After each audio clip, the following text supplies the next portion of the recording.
You'll have to excuse me, I'm halfway through losing my voice. Earlier this week, I was asked, how do I write a story? It's a pretty difficult question to answer, and one that can be a potential minefield for a journalist. The general process is pretty obvious. You get an idea, you decide it's newsworthy, and you try and find out more about it. But where the problems lie is with the finding out more. How do we track down the best lead, the strongest thread, the best quote, and when you've got it, how do you pull it all together?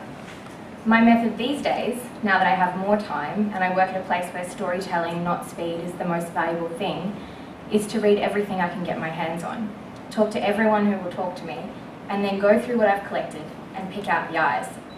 Once you've shaken the tree, it's easy to follow a story to its natural conclusion. And putting everything together can be very straightforward. Of course, there are the times when you get stuck, staring at the computer screen and having no idea where the nub of the story is. But every story is a clear process with a defined beginning and an end. The best thing about journalism, in my opinion, is you spend so much time learning new things, challenging your own ideas, and meeting new people. Every day is a new beginning. I guess I want to talk to you about that idea and how it can apply to the decisions that we make, because sometimes it is easier to stick with what you know and ignore an opportunity to take a new path. But as I have come to know, the best things happen when we take a risk or ask an unexpected question.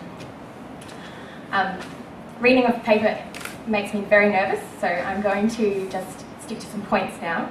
I guess people might wonder why, when you've come straight out of university and landed your dream job, a cadetship with the Fairfax papers, 5 years later you would turn around and choose to say, no thanks, I'm going to go and work somewhere that hasn't even started running yet, has no guaranteed revenue stream, and might just shut its doors as soon as we run out of our philanthropic funding.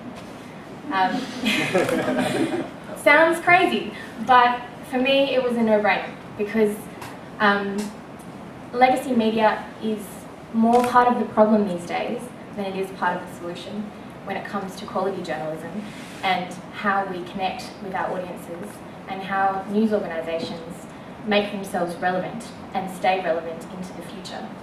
I found, as somebody who was young and very keen to pursue a career in the industry, that there weren't a lot of opportunities in mainstream journalism to learn the kinds of skills that we might be needing in the next 10 or 15 years to make news organisations the dynamic places that they need to be.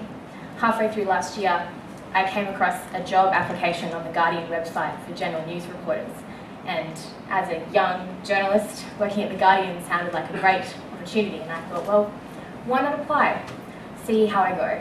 So I took a look at the application and the skills that they expect of a not particularly senior journalist in a job at that news organisation, and I realised that Fairfax was about 5 to 10 years behind where the rest of the industry overseas expected you to be in terms of your internet language and your skills and the ways that you engage with social media and different formats of reporting. About 2 weeks later, I heard about the Global Mail, and I decided that that was an opportunity to get the skills that I need to continue with my career into the future. A lot of people talk about my generation, Generation Y, as being very flighty and not prone to staying in the same job for very long. I think that maybe that's because the way that we've been taught to see the world is one of endless possibilities and not one of endless grind in the same job, as we've heard about as a possibility earlier this evening. I find that it's very rare among my friends to have been in the same career for 5 years, not necessarily at the same place. And when they ask me, when my friends who've changed jobs 5, 6, 7 times ask me, aren't you bored, aren't you sick of it, don't you want to try something new? The first thing I say is, I try something new every day. So I guess there's probably a lot of things that people want to know about the Global Mail and how we're going to survive and where we're going to go next and whether we're going to continue to be horizontally scrolling or vertically scrolling, which has been the big conversation on Twitter this week. But I don't have any of the answers, and that's the great thing about my job, and that's the great thing about doing something that you love every day, because taking a risk and trusting your instincts can be very frightening. But all of the best things that you do start somewhere.